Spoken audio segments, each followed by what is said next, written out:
Why has the word of wisdom been observed differently over time? Is the word of wisdom a commandment for all time, or is it a commandment just for our time? But a living church also depends on living revelation. The core doctrines of the gospel of Jesus Christ are relatively few in number. That not only was alcohol used as a disease preventative, but that, quote, it was also regarded as a necessary beverage. It wasn't just about alcohol either. The physiological health reform movement was also growing throughout the country. Did they just quit cold turkey? Did they just start living the word of wisdom right away? The matter was taken up and joked about. This is not a commandment, but is wisdom. It's a principle. Like, hey, this is a really smart thing to do, but I'm not commanding you to do this. Something has seriously shifted between then and now. Hello, Scott. Welcome back. Yes, excited for a new series, man. Yeah, and this series is on our most requested topic. We have listeners contact us and say, hey, could you talk about this? Could you talk about this? And actually keep a whiteboard in my office of topics. And it's going to take forever to get them all crossed off. But this was the most requested one, the word of wisdom. The word of wisdom. Yeah, we're not completely sure why, but a lot of you out there have asked us if we could do a deep dive on the history of the word of wisdom. So, for all of you who asked for it, here we go.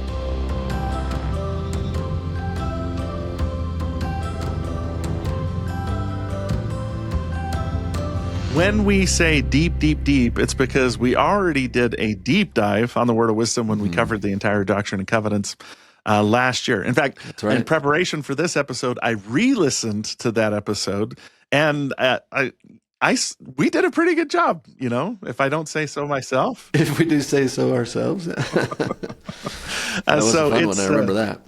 It was fun. Yeah. It was fun. It's episode 145 of our podcast. If you want to go back and look it up wherever you get your podcasts or on YouTube. We also did a Saints and Soda episode with Garrett Dirkmott, who's one of our favorite guests of all time, explaining the history of the word of wisdom. But that said, even though we did do a pretty decent deep dive, we were still under some time constraints with the Come Follow Me schedule. We not only had to cover section 89 that week, Casey, if I remember right, it was also sections 90 through 92, which meant we kind of had to hurry a little bit faster.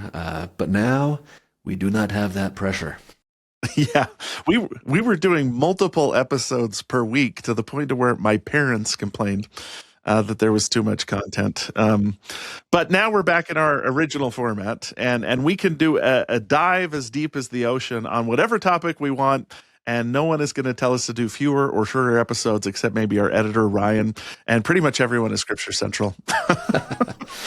Shout out to Ryan. Ryan, you're such a great editor. We're going to take our time on this, and we're going to do a long, marinating, slow-roasted walk through the word of wisdom throughout the entire history of the church. Slow roasted. Yeah, it's going to be like enjoying one of those slow roasted chickens at Costco, only we will not be devouring this meaty topic sparingly. See what I did? I see what you did. A little word of there. wisdom. Yeah. I got it. A little word of wisdom humor. There's 5 or 6 people that'll understand that. Yeah, good times. But so in doing this, we do want to point out that we're probably not going to do so much of a verse by verse walkthrough of section 89. We did that back in episode 145. Again, go check that out if you want to hear that. What we're more going to focus on here is sort of the history of how the word of wisdom has been defined and practiced in the church, especially the contexts in which all of that happened, where it fits into the church's overall teachings, essentially. Is that fair, Yeah. Casey? Absolutely. And one of the things that has become clear throughout our history is that the word of wisdom is a big deal. It's one of the ways that Latter-day Saints distinguish themselves from members of other faiths. I think just about every Latter-day Saint could tell a story about how their faith came up in a social situation because of the word of wisdom. At some time, they were offered something that's forbidden by the word of wisdom, like coffee, tea, or alcohol, and they had to explain that they couldn't partake because of their religion. And our health code is one of the most visible things about being a Latter-day Saint. Yeah, and one thing that's also clear to anyone who's done even a little bit of study on this is that expectations surrounding the observance of the word of wisdom have actually changed significantly over time. It's very, very different today, for example, than it was in Joseph Smith's time. And sometimes that's troubling for people. And this is why I think this is worth covering, right? In fact, that brings us to one of the most commonly asked questions that listeners have sent in. And we're going to call it our burning question of the day, which is, why has the word of wisdom been observed differently over time? Just in our short history of our church. Like, why is that? Right. And we should also note that when we say time, we could go in a lot of different directions. For instance, if the Lord commands the saints to abstain from the use of wine in our time, does that mean it was a command for all time? Did people in the Bible or the Book of Mormon sin when they drank wine? Did Jesus use alcoholic wine when he hosted the Last Supper? Did the saints break the commandments when they used wine in their early sacramental services? And is the word of wisdom a commandment for all time, or is it a commandment just for our time? Right. Yeah. Often there's a tendency in the church that we feel like the way things are done now is the way things were always done. There's one true and living way to do it, the way we're doing it now. And then we want to read that back into Scripture. There's a problem with that. Of course, it's comfortable to think that all the teachings of our church currently are eternal. The uncomfortable truth and the uncomfortable fact is that there are only a precious few core truths that are eternal and unchanging. But a living church also depends on living revelation. And many of the teachings of the church are specific to this time, though they can be traced back more or less to timeless truths. So there is some stuff that shifts, and then there's some stuff that stays the same. And sometimes that's uncomfortable. Maybe let's unpack that for a second, Casey. Like, how should we think about both of those? Yeah, there are eternal truths that don't change, and our religion is based on those. For instance, this is a quote I share in my classes from Elder David A. Bednar. It's from his book, Increase in Learning, and here's what he wrote. He wrote, "A gospel doctrine is a truth of salvation revealed by a loving Heavenly Father. Gospel doctrines are eternal. They do not change and pertain to the eternal progression and exaltation of Heavenly Father's sons and daughters. Doctrines such as the nature of the Godhead, the plan of happiness, and the atonement of Jesus Christ are foundational, fundamental, and comprehensive." And then he adds this interesting sentence. He says, "The core doctrines of the gospel of Jesus Christ are relatively few in number." That's the end of the quote. And for me, the most interesting thing he says there is that last sentence where he says, "The core doctrines of the gospel of Jesus Christ are relatively few in number." Yeah, and the criteria he uses for core doctrine there is that it's eternal and does not change, and that it pertains to the eternal progression and exaltation of Heavenly Father, sons, and daughters. He cites examples like the Godhead, the plan of happiness, the atonement of Jesus Christ. I remember Casey taking his class 20-something years ago at BYU, Idaho, right before he became an apostle. And I remember him walking through this. You were in his class? He did this I was in his class. Oh, he wow. did this in his class, and I remember him kind of, rocking my world when he said there's only a couple doctrines, really, like fundamentally, that don't change. And he did that. Godhead, plan of happiness, atonement of Jesus Christ. Very few. That's not an exhaustive list, but he said most things then grow out of that are principles and applications, right? Anyway, he had to do this whole paper on that, which was fun. But it got me thinking, like, what are some examples of things that some people have thought were doctrine, but they have changed over time? And a couple that pop into my head immediately are like polygamy, right? It was actually authorized in this church from the 1840s to the 1890s, but now it's an excommunicable offense. I was talking about that in class the other day with some students, and one student was saying, how is that not a doctrine? And we actually look at section 132. The first 20 verses say the doctrine is eternal marriage between one man and one woman. That's what exaltation is based on. One application of eternal marriage is plural marriage. Anyway, so there are like some nuances, and there's some careful ways to kind of think about the differences there. Another one would be like priesthood and temple availability, right? There was no racial restriction in Joseph Smith's day for who could access the temple or belong to the priesthood, but then in Brigham Young's day until 1978 there was, but then now we're back again to no racial restrictions, right? And we've done a whole series on that. We just got done in our last series talking about women and priesthood, and we talked about different definitions of priesthood, which was a fun ride. Like priesthood in the Doctrine and Covenants is defined sometimes as a group of male priests. It's also a reference to the eternally sealed family of God, which includes men and women as priests and priestesses. It's also male and female temple workers. That's how it's referred to in Nauvoo. It's also referred to as the power of God delegated to man. It's also referred to as the authority that all men and women exercise in their church callings today. And I wouldn't say that one's changing. That one, it's more like we got layer and layers and layers of meaning on that word, which is fun to trace that. We tried to do that last series, which was fun. One more maybe is the teachings on the gathering. Maybe this is a clear example. Teachings on gathering, right? Gather physically to a center place. That was the teaching of the church in Joseph Smith's day and Brigham Young's day. But then that's going to shift to church leaders saying, stay home and gather where you are in your own nation. And so those are just a couple that came to mind that I just jotted down. Like how have some fundamental teachings in our church changed or shifted over time? And those are examples that a lot of our listeners would be familiar with. Yeah, and you really went for some fundamental teachings. I was going to name some cute ones like people, young men and young women can both go on missions when they're 18. That's a teaching that's changed. Or church is 2 hours instead of 3 hours, which was the most popular change in the history of the church, I think I can note.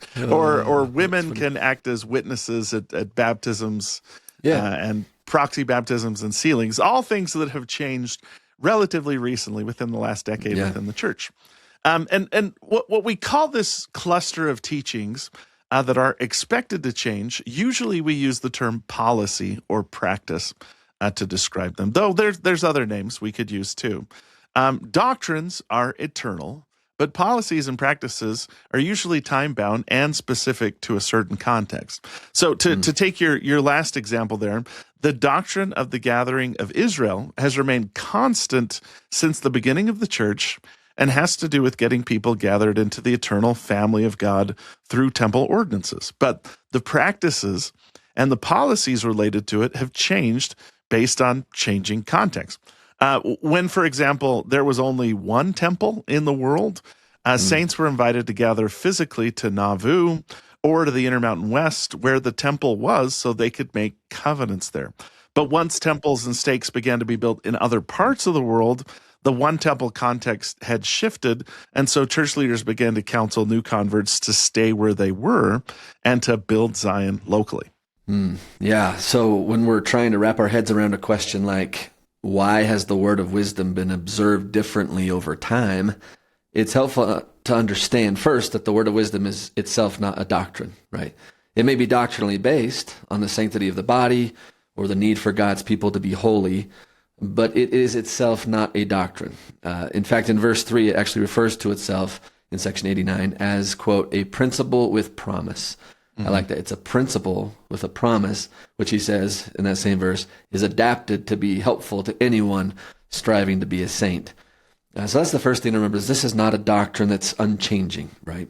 And then the second thing we need to keep in mind when we're trying to get why the word of wisdom has been observed differently over time is to understand the context that surrounded those shifts in practice. You mentioned policies and practices are time-based and context-specific.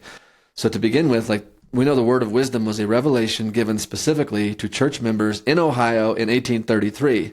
So that can spark the question, okay, so what was the original context? In Ohio in 1833, the cultural context of what was happening, what do we need to understand in order to appreciate, first of all, what originally brought this revelation about, and then how it was originally thought of and practiced by church leaders and members. But then two, to answer this question fully, we need to understand how did the cultural context shift that the saints were in, and then why did church leaders then shift the application or practices and policies surrounding the word of wisdom in tandem with those cultural shifts? And so we would expect that to happen. That's how it's always happened. As the cultural context that the saints find themselves in shift and change, church leaders, this is the value of having living prophets and apostles, right? One of them is that they can then apply these principles and practices in ways that are most relevant and helpful to the saints. And so That's what we want to do. We want to explore all of these cultural contexts in this series. And so we're not sure how many episodes this is going to be, but today let's start, Casey, with that 1833 Ohio context. Yeah, I mean, just to cite an example, when you read verse 3, and let me also reference verse 4, which says, "The word of wisdom was given because of the evils and designs in the hearts of conspiring men in the last days." So knowing that this was given specifically for those of us living in the last days, we don't need to do mental gymnastics to try and explain why the Savior or his apostles or any other earlier dispensations drank wine or used the substances currently forbidden by the word of wisdom. They weren't in the last days, for instance. Yeah, so he makes this very specific in verse 4. This is for people living in the last days. So he's already contextualizing it broadly there. That's a good point. That's a really good point. Okay, so let's begin then. Let's do the work of understanding the cultural context in which the word of wisdom was given. What were the conditions the saints were living in? What were the challenges, the evils and designs that they were contending with? What's happening in Ohio in 1833 relative to the issues that are actually addressed in Section 89? And then as those conditions change, like I said, we're going to want to trace how the policies and practices surrounding the word of wisdom changed to meet those challenges. So Casey, how do we do this? Where should we start to dig into the context of Ohio 1833? Right. I mean, just by exploring the context of this one teaching, we actually find out a lot about the conditions of the times when the church was restored and how the word of wisdom developed over time. And it's a story that kind of weaves its way in and out of the economics and the politics and the societal winds of the nearly 2 centuries since the word of wisdom was first revealed in 1833. And I'm going to give some credit here for a lot of this research. We want to acknowledge the work of a really great scholar, Paul Peterson, who wrote his dissertation on the history of the word of wisdom. And let me make a personal note here. Paul Peterson was the head of the Department of Church History and Doctrine at BYU Provo for a number of years. Amazing guy, one of the funniest guys I've ever known too. He would always, come up to you and go, "Hey, you can't win the Super Bowl every day, bud," something like that after he'd observed your lesson or something. Or he would say, "You're a flaming ball of charisma," or something like that. And he was just really funny and really kind. He was actually going to be my thesis chair when I was working on my master's thesis. Oh, wow. But this was way long ago, and he got called up to reopen the Jerusalem Center after 9/11. And he called me personally and said, "The first presidency's asked me to do this. I'm so sorry, I can't be your chair. Can you find somebody else?" And then he pointed me in a couple directions. So Paul Peterson, and if you look in the footnotes for the Joseph Smith papers on Section 89 too, you'll see that they mostly reference Paul Peterson. Like, this is still the standard text, and we want to recognize the excellent work he did. In fact, we'll post in the show notes a link where you can go and download Paul's dissertation, and it's eminently readable. So if you want to check our math, we'll just give you that link, and you can go and find it, because we're working off Paul's stuff here, though we've added in some more recent research as well. So this was in 1972 that he did this dissertation, correct? Yeah. So excellent. Keep that in mind. Check out that link in the show notes. This is very good. Is Paul still around? Is he still alive? I should have mentioned that. Paul passed away a few years ago. He fought with cancer for a couple of years.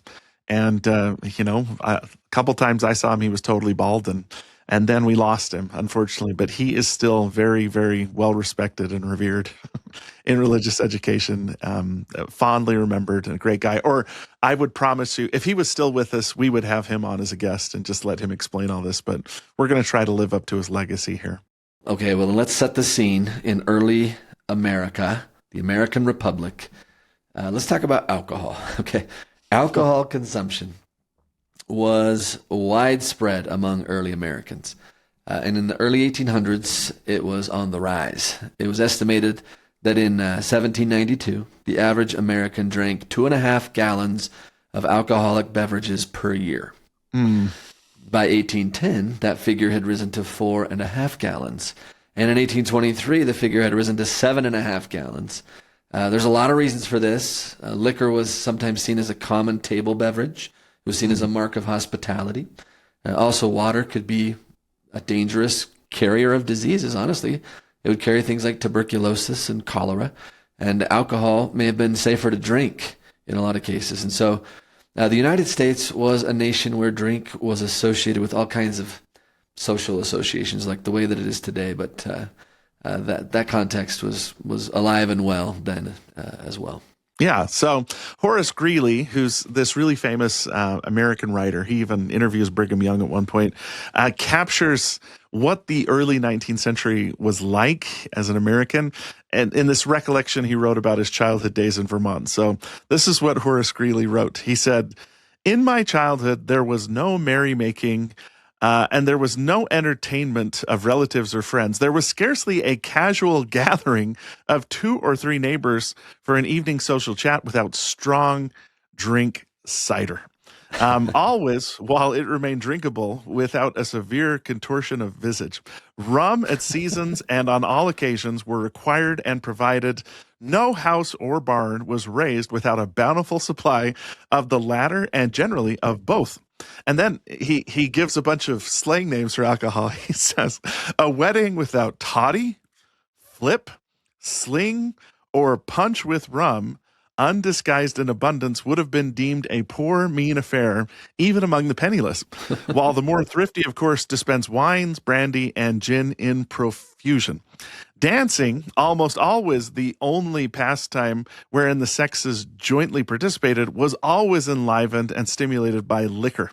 Militia training, then rigidly enforced at least twice a year, usually wound up a drinking frolic at the village tavern, and election days were drinking days, and even funerals were regarded as inadequately celebrated without the dispensing of spirituous consolation." So, man, I don't know if he missed any social occasion, but he runs through like barn raisings, dances, weddings, funerals, election days, and then he just basically says, if you had a relative come over, you broke out the drinks, right? And it existed in abundance and in all manner. And I gotta say, 17 gallons of liquor is a lot for one person, even over the course of a year. So this was a big part of being an American. It was part of our founding legacy, I guess you'd say. Wow. What a legacy. And of course, this level of drinking in America and American life naturally raised a few hackles about the wisdom of doing so, or even the safety of doing so. And a number of people spoke out about it, most notably a guy named Benjamin Rush, who's one of the early founding fathers. He was the prominent voice against alcohol from the time of the American Revolution until 1815. Rush argued in a pamphlet he wrote in 1784 called An Inquiry into the Effects of Ardent Spirits upon the Human Body and Mind, Great title. where he says that excessive consumption of distilled alcohol, such as rum and whiskey, causes serious physical illness, mental instability, moral decline, and social disorder. And so he frames drunkenness not just as a sin, but actually as a disease that affects both body and will. Rush believed widespread intemperance threatened public health, and his medicalized understanding of addiction starts to help lay the intellectual groundwork for the later American temperance movement, which many of you will have heard about. And a lot of Christian leaders picked up on Rush's ideas here and began teaching that excessive drinking was inconsistent with the teachings of churches. And this, in turn, led to the founding of the American Temperance Society in 1826. That's the year before Joseph Smith gets the plates of the Book of Mormon. And the movement to curtail or ban the use of alcohol began to spread throughout the country pretty quickly. For example, by 1831, just 2 years before the word of wisdom was revealed to Joseph Smith, state temperance societies existed in all but 5 of the states, with 2,200 local societies and a membership of approximately 170,000. And just to show how fast it was growing, by 2 years later, the local societies had more than doubled to 5,000 with a total membership of 1,250,000. So just exponential growth in a very, very short period of time. And at the same time, these temperance societies were complicated. They weren't quite as monolithic as we might think. For instance, some of the more liberal temperance societies drew the line at distilled liquor, but they held relatively few prohibitions against drinks like beer, wine, and cider. So hard liquor versus, I don't know what to call them because I don't have an experience talking about alcohol, but like lower proof beverages. Is that the best way to say it, Scott? I too share your ignorance. I don't know. Lower proof sounds good. Yeah. Yeah, lower proof. Okay. And other societies were more strict and just forbid any consumption of alcohol. And these distinctions, along with the tendency of some Southern temperance leaders to identify some of the leaders in the northern United States with the movement to abolish slavery, meant that the temperance movement eventually kind of fractures and then declines. But in the early 1830s, where we're starting our story, it was at its peak. So when the Word of Wisdom comes, the temperance movement is on the rise, and it's just going to keep going up throughout the 1830s. It becomes more and more of a cultural force in the United States where the saints are gathering. Yeah, and guess which state in the United States of America was most affected by the temperance movement? I will tell you. It was the state of Ohio. It's the state of Ohio, right, where Latter-day Saints had been commanded to gather. In 1830, the Lord told the New York Saints to gather there, and here we are. The church is now headquartered in Ohio, which happens to be the state in the Union that has probably the most fervency going on about this idea of temperance. Ohio at this time is still frontier. A lot of different kinds of liquor were available in wide abundance there.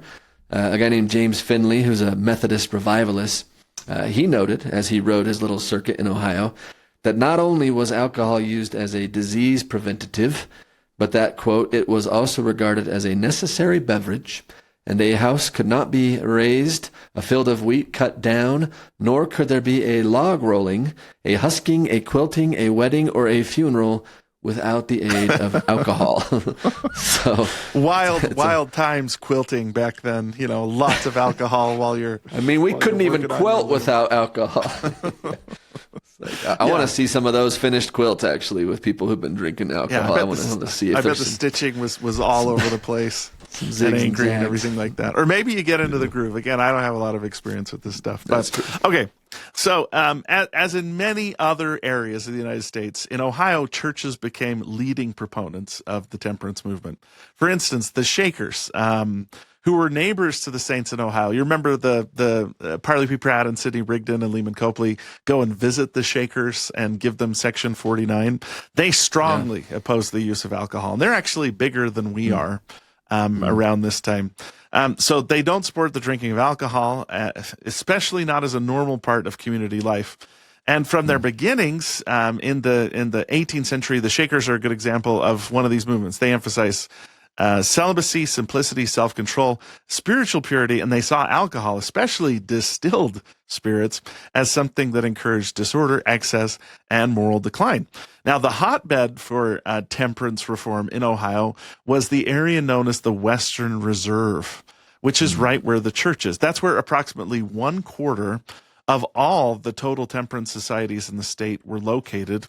And there's also a lot of religious groups there, like we already mentioned, the Shakers.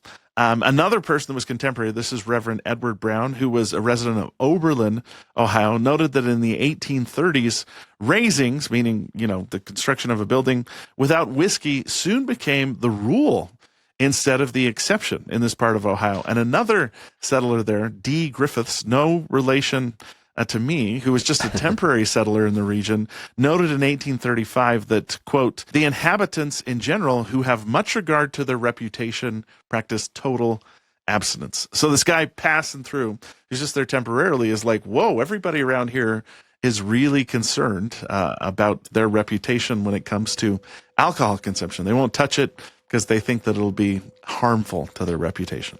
Yeah, we can also see a strong push for temperance in like the newspapers in this region of Ohio, like the Painesville Telegraph, which coincidentally published the first anti-Mormon book ever. Thank you very much. Also frequently published warnings against intemperance. An article published in that newspaper urges all individuals, sects, and groups to unite together in the cause of temperance. So it should come as no surprise to us that on October 6th, 1830, a temperance society was organized in Kirtland, Ohio, right? Mm-hmm. Everybody's doing it, and it's clearly a good thing. Like, people are seeing this as like good. Just a few weeks later, the first missionaries carrying copies of the Book of Mormon arrived there. It's a group that included Oliver Cowdery, Parley P. Pratt, Ziba Peterson, and Peter Whitmer Jr. We call this the mission to the Lamanites, right? On their way out to the western, past the border of the western United States to talk to the Native Americans out there. They stop in Kirtland, which just gets the whole ball rolling here, which is so cool. But by all accounts, the Kirtland Temperance Society was very successful. The Kirtland Distillery, which had existed since 1819, was closed for lack of patronage by February 1st, 1833, just a few weeks before Joseph Smith receives Section 89, the Word of Wisdom. One resident of Kirtland said that the Kirtland Temperance Society, quote, did more to reclaim the drunkard, save the moderate drinker, and protect the rising generation than the whole Prohibition Party of Ohio has ever done or ever will do. Wow. Man, so let's just step back for a second, Casey. So in the whole United States, Ohio is kind of leading the pack. And in all of Ohio, it's the Western Reserve.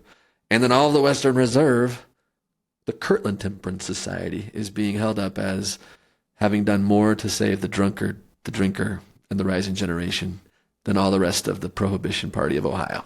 Wow. It's like the tip of the tip of the tip of the temperance movement. It sounds like was happening right there. That's what they claim. I don't know if they had enough data to know that they were saving the drunkard more than any other place. But it seems like, this guy whose name is Christopher Carey, he's the one that writes that quote. It feels like, we're doing more. Like, we're the tip of the spear, just like you said. We're the most important or most successful temperance society in Ohio. And again, we don't have a lot of information about how much effect the local temperance society had on Joseph Smith or the early saints, but it seems safe to say that they would have been aware of their work. Kirtland wasn't huge. Safe to say. Yeah, and it's still not huge today. So we want to emphasize the Word of Wisdom does not come in a vacuum. These ideas were in circulation. There were a lot of people, particularly where the saints lived, that were involved in temperance movements. And we should also mention it wasn't just about alcohol either, though that seems to be the biggest movement. This is the wording. The physiological health reform movement was also growing throughout the country.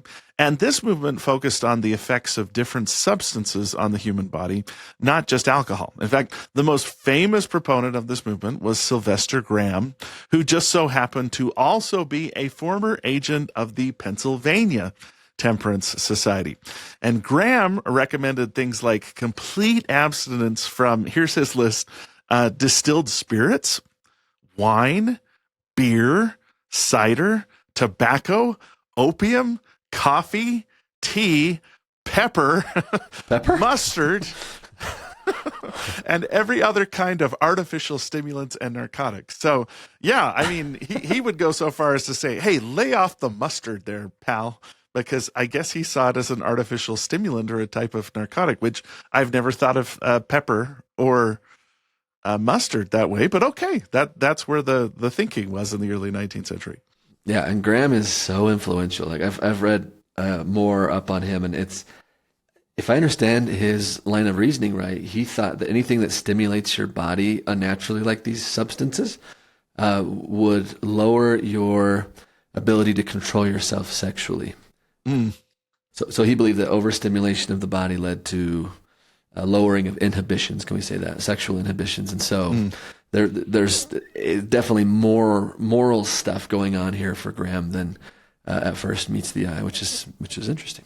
Yeah. Now, sorry, do you want to say more? Oh, I was just going to say Graham doesn't sound like the guy that's going to get a dirty soda, or a caffeinated beverage. Stimulants are bad. I get where he's coming from. Stimulants equals bad.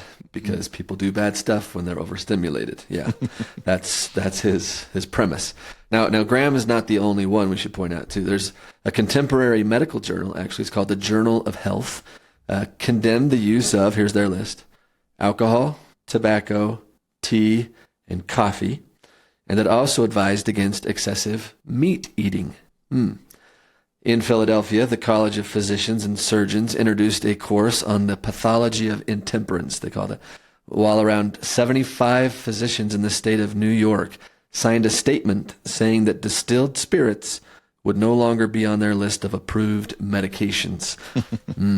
So no more medicating with distilled spirits. Then by the mid-1830s, those movements have reached Ohio, of course. Oberlin College, which is very near to the Saints, not only opposed the use of liquor, but also tobacco, tea, and coffee. In Gambier, Ohio, 50 members of the Kenyan Temperance Society committed to totally abstaining from tobacco after they heard the Reverend James McElroy say that tobacco was almost as injurious as excessive drinking. Other religious groups, such as the Shakers, there's another one called the Zor Society of Separatists, a German communal group that was found in nearby Tuscarawas County. Nice job. I said that right. Yeah, nice pronunciation. Tuscarawas, yes. They would also not allow the use of tobacco. So we see it's going not just from alcohol, but now it's starting to extend to tobacco, and other people have on that list tea and coffee and other things. But this is striking because in Ohio, tobacco was almost universal among men, and it was also fairly common among women. And so now we see some pushback even against that too. So this is the environment that the revelation we know as the word of wisdom was introduced into. And there's generally two schools of thought on how the word of wisdom came into being. The first was that it was just a natural or a logical pronouncement of principles related to all these 19th century health movements. And the second is that it was given by revelation. And by the way, it's okay to believe both those things. That the saints were looking at these health movements and saying, okay, what does the Lord have to say about this? And Joseph Smith inquired of the Lord, and the revelation came. One scholar who advanced the notion that the word of wisdom was just the product of prevailing social and religious climates at the time was Dean McBrien. He wrote the following. I'm going to quote from his thesis. He said, "A survey of the when did he live?" This is early 20th century. So this is some of the first attempts to sort of contextualize Joseph Smith. That's one of the problems with the word of wisdom is stuff like we're talking about today would be controversial in the early 20th century because a lot of Latter-day Saints assume that the word of wisdom was just a bolt out of the blue, came from nowhere, amazing revelation. Dean McBrien is one of the first people who's saying, well, but let's look at the environment too. Everything's affected by the environment. That matters. Every revelation in the Doctrine and Covenants came because of some external circumstance, right? Like this is right. This is not a new thing, but yeah. Okay. That's normal. But Dean McBrien is writing this when we're just barely sort of learning how to contextualize. So he says, a survey of the situation existing at Kirtland when the revelation came forth is a sufficient explanation for it. The temperance wave had for some time been engulfing the West. Just a few years before, Robert Owen had abolished the use of ardent spirits in his community at New Harmony. In 1826, Marcus Morton had founded the American Temperance Society, called it first the Cold Water Society by way of contempt. So that's what people that didn't like it were calling it. Okay, back to his quote.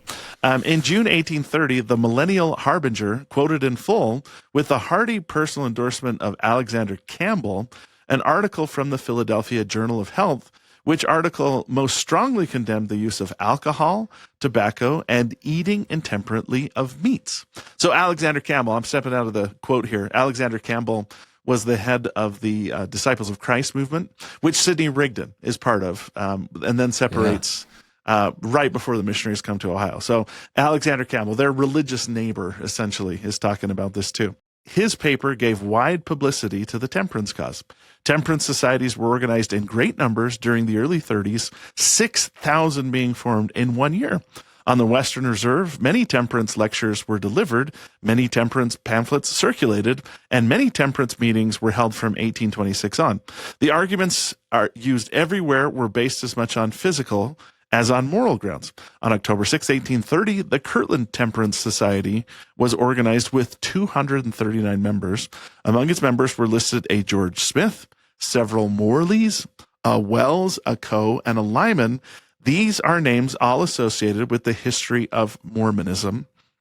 And it is not improbable, though not known for certain, that these temperance workers had relatives among the saints, even if they themselves were not Mormons. And boy, when you start to see words like Lyman and Morley, those are still names that exist in the church today. Like Isaac Morley and Lucy Morley are sort of the heart of the church in Kirtland, Ohio. And whether it was them or whether it was relatives of them, it's not a big stretch to say that a lot of the early church members were involved in these temperance movements, and that probably had an influence on Joseph Smith. Yeah, I think there's a lot of evidence to support this position, frankly, right? Like McBrien argues, there are a lot of names on the rolls of the Kirtland Temperance Society that overlap with the names of early members of the church. The Revelations statement that, quote, strong drinks are not for the belly, lines right up with this, actually. It's a little harder to connect the revelation to the movements advocating for restricting the use of tobacco, tea, and coffee. And suspicions that he was possibly influenced by Sylvester Graham is that he does address many of the same issues that Graham brings up in Section 89, right? This revelation is addressing them. So we're assuming Joseph Smith is asking about these same issues. It's not just about tobacco or liquor, right? There's more to Section 89 than that. And these are all issues that are in the air, and especially Sylvester Graham is there. So we don't know if they ever met. We don't know if Joseph is reading his stuff or not, but he's certainly asking the same questions that Graham is out there preaching about.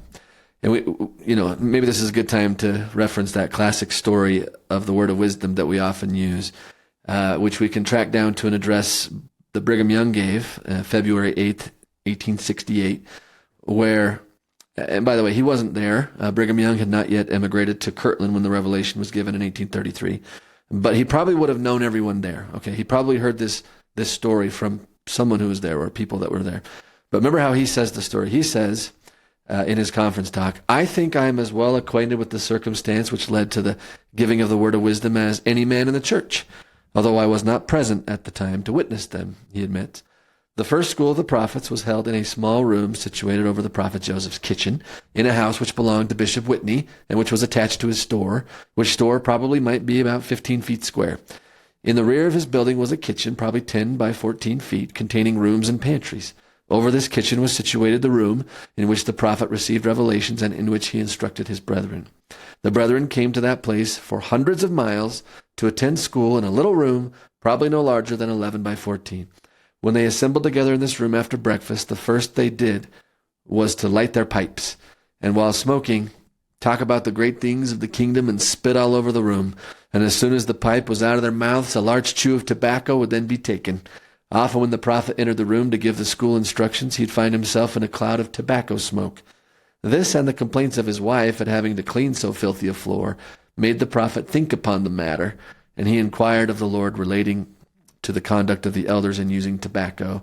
And the revelation known as the word of wisdom was the result of his inquiry. You know what it is, and you can read it at your leisure. Close quote. I think it's interesting. This story, I don't think it's not accurate. I think it is just incomplete. Is that fair? Like, the revelation itself does not only talk about tobacco. So this certainly was probably one of the issues, immediate issues for Joseph Smith. But I got to think it's really speaking more into this broader context we've been talking about. Yeah, and it's kind of a fun story. And so it's sort of become the standard explanation. We should note, too, that all the descriptions he gives there of the Whitney store are accurate. You can go visit the Whitney store today on a church history tour. It's been restored. They've restored the room where the School of the Prophets met. All the details that he shares are accurate. And he also agrees with the essential facts of the matter with David Whitmer, who's another prominent member of the church who gave a similar account of how the revelation was received. Now, we're going to read David Whitmer's account, but I should note beforehand that David Whitmer is considerably more cynical about the origins of the word of wisdom. This is from an interview he gave in 1886, which is the year before his death.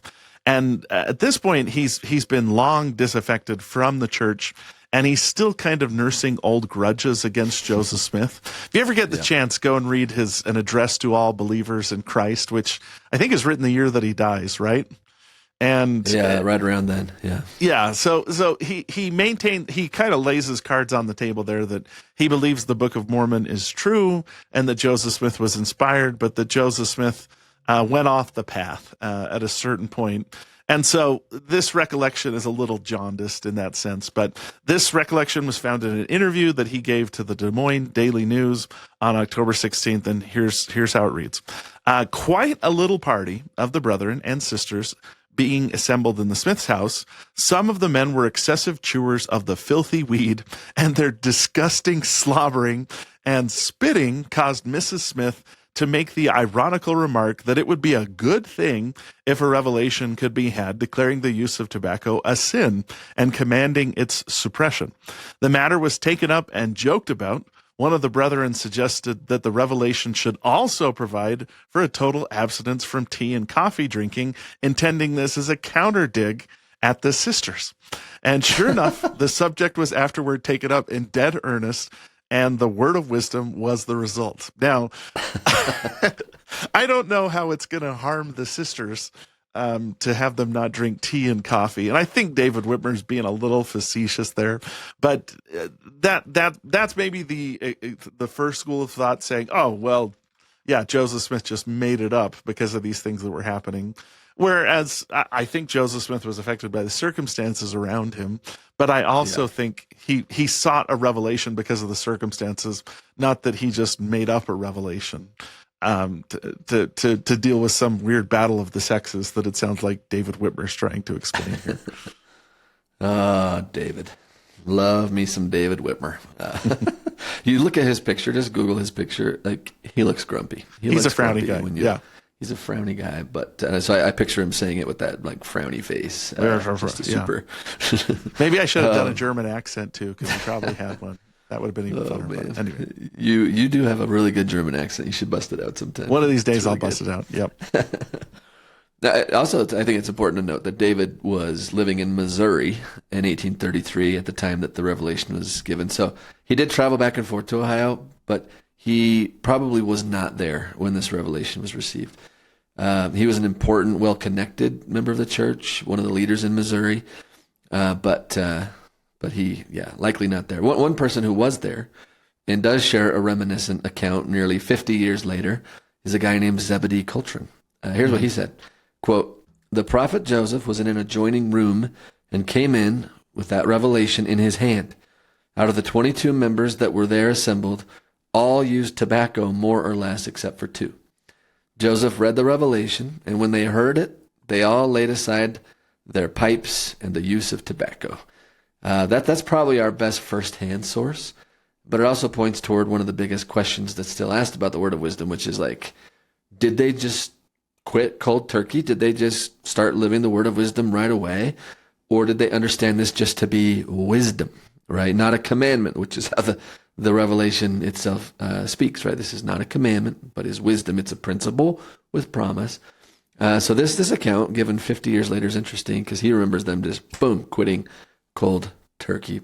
But we know the story is not that clean cut, right? Yeah, in fact, that might be the most complicated and debated part of the whole revelation. The most debated part of the revelation might not even be the verses about alcohol, tobacco, and coffee and tea. It's the phrase that appears right near the first that the revelation was given, quote, "not by commandment or constraint, but by revelation and the word of wisdom." So it's making it sound like, hey, this is a really smart thing to do, but I'm not commanding you to do this, and you shouldn't constrain others to do it. But I'm getting ahead because that is going to be the main setting of our next episode, where we're going to tackle the question of what living the word of wisdom looked like in the time of Joseph Smith. Yeah, so interesting. Yeah, that's verse 2. Not by commandment or constraint, but by revelation. Brothers and sisters, we all know that today this is commandment, right? This is commandment. Something has seriously shifted between then and now. And so we are going to do that. We're going to go through everything that changed as best we can, Casey. We're imperfect, but we're going to be relying heavily upon Paul's great dissertation. And so you guys asked for a deep dive, and today we only made it as far as here's the context of Ohio in 1833, and there was a revelation given. Okay, that's how far we got. But yeah, so next time, let's consider a little bit the text of the revelation and what we know about how the people in Joseph Smith's time lived the word of wisdom. So, yep, that's next time. All right, so we'll see you then. That sounds like fun. See you then. All right. Thanks, Casey. All right, bye-bye.